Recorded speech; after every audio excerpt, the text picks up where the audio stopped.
Dragon country China కయ్యానికి కాలు దూతోంది. భారత సరిహద్దుల్లో నిత్యం ఏదో ఒక దుశ్చర్యకు పాల్పడుతోంది. ఇప్పటికే పలుమార్లు భారత్ సరిహద్దుల్లో ఆక్రమణలకు పాల్పడింది. మొన్నటి వరకు అరుణాచల్ ప్రదేశ్ విషయంలో కాలు దువ్విన చైనా ఈసారి జమ్మూ కశ్మీర్ను చైనా లక్ష్యంగా చేసుకుంది. భారత సరిహద్దుల్లో చాప కింద నీరులా తన సరిహద్దులను మరింత విస్తరించుకుంటూ పోతోంది. ఇప్పుడు కశ్మీర్లోని ఏకంగా రోడ్ల నిర్మాణం చేపట్టింది. దీనికి సంబంధించిన శాటిలైట్ ఫోటోలు బయటకు వచ్చాయి. పాకిస్తాన్ ఆక్రమిత కశ్మీర్ భూభాగంపై కొత్తగా రోడ్లను నిర్మించింది. భారత్ పాకిస్తాన్ మధ్య అత్యంత కీలకమైన సున్నిత సరిహద్దు ప్రాంతం సియాచిన్ గ్లేసియర్ సమీపంలో ఆగిల్ కనుమలో గల షక్స్గామ్ వ్యాలీ సమీపంలో చైనా రోడ్ల నిర్మాణం చేపట్టింది. ప్రస్తుతం ఈ శాటిలైట్ ఫోటోలు వైరల్ గా మారాయి.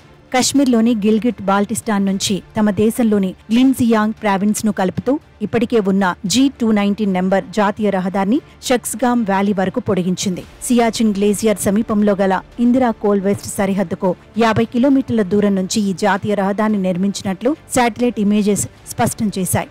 అయితే చైనా రోడ్ల నిర్మాణంపై మాజీ కమాండర్ లెఫ్టినెంట్ జనరల్ రాకేష్ స్పందించారు. POKలో చైనా రోడ్ల నిర్మాణం నిజమేనని క్లారిటీ ఇచ్చారు. ఈ రోడ్లను మొత్తం అక్రమంగా నిర్మించారని ప్రకటించారు. ఈ విషయంపై భారత్ ఆలోచించి చర్యలు తీసుకోవాలని మాజీ కమాండర్ సలహా ఇచ్చారు.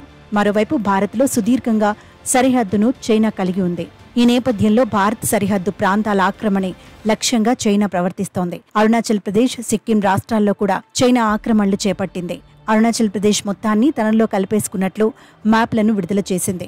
అలాగే అరుణాచల్లోని పలు ప్రాంతాలకు పేర్లను కూడా మార్చింది. దీనిపై భారత్ తీవ్ర అభ్యంతరం వ్యక్తం చేసింది. చైనా చర్యలను తీవ్రంగా ఖండిస్తున్నామని ప్రకటించారు.